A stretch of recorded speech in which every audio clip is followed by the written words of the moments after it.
વડોદરા મહાનગરપાલિકામાં આજે વિશ્વામિત્રી નદી પ્રોજેક્ટને આગળ વધારવા માટે એક મહત્વપૂર્ણ બેઠક યોજાઈ હતી।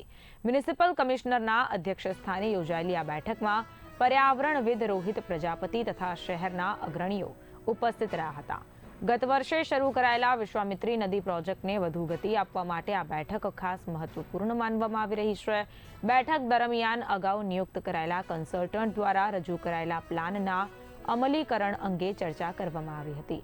નદીના કેટલાક વિસ્તારોમાં ગેબિયન વોલ અને પ્રોટેક્શન વોલ બનાવવા અંગે ચર્ચા થઈ હતી, જેથી નદીના કિનારા મજબૂત રહે અને પાણીનો પ્રવાહ સુરક્ષિત રીતે જળવાઈ રહે।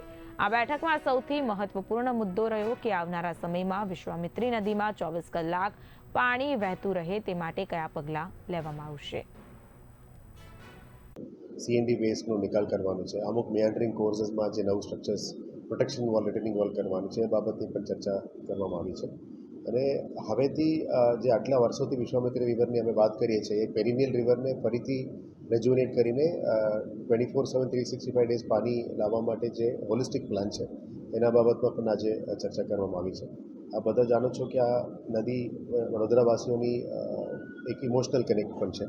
પાવાગઢથી લઈને આપણે સમુદ્ર સુધી આ નદી જાય છે, એને હોલિસ્ટિક રીતે કેવી રીતે અપ્રોચ કરવી અને બીએમસી લિમિટની અંદર જે પણ વસ્તુ જે આગળ કરવાનું છે એમાં ઘણા ડિસ્કશન્સ અને શોર્ટ ટર્મ મેજર્સ અને long term measures Navlawala committee અમને રેકમેન્ડેશન કરી હતી। એમાં શોર્ટ ટર્મ મેજર્સમાં ઓલમોસ્ટ 90% અમે કમ્પ્લીટ કર્યા છે।